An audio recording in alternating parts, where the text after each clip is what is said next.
Kafur the Ikhshidi and his rise to power. Kafur the Ikhshidi and his friend Abdin were both enslaved men who found themselves brought to the bustling markets of Egypt during the rule of Ibn Tulun, the governor of Egypt at that time. They were to be sold as slaves, their fates uncertain. As they sat in their confined quarters, waiting for the auction, they began to discuss their hopes and aspirations, dreaming of futures that seemed impossibly far away. Abdin spoke first, revealing his modest desire. "I wish to be sold to a cook, so that I can eat whatever I want and be satisfied after hunger." His words echoed the thoughts of many who lived in subjugation, yearning for basic comforts and simple pleasures. Kafur, however, had grander ambitions.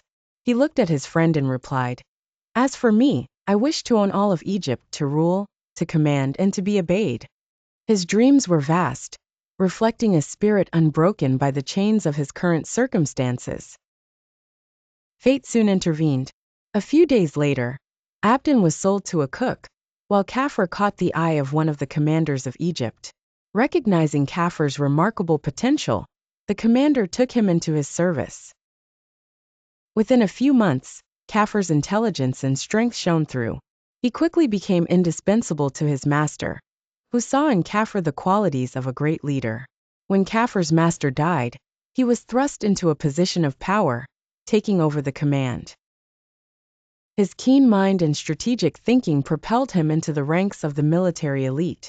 He worked tirelessly to secure his position, understanding that to maintain power, he needed not only military strength, but also the support of the people.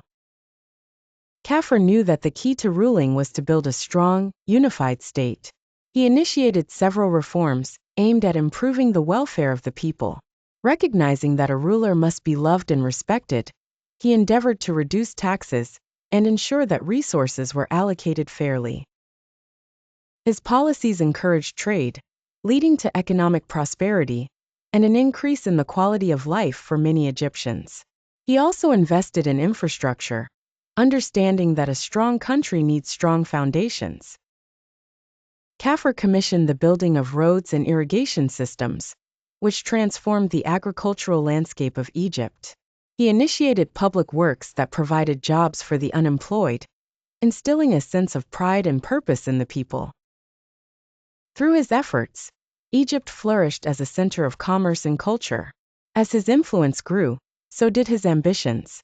Kafur sought to unite Egypt and the surrounding regions, extending his rule to include Syria and the two holy cities. His military campaigns were strategic and decisive, often employing skilled diplomacy alongside his formidable army.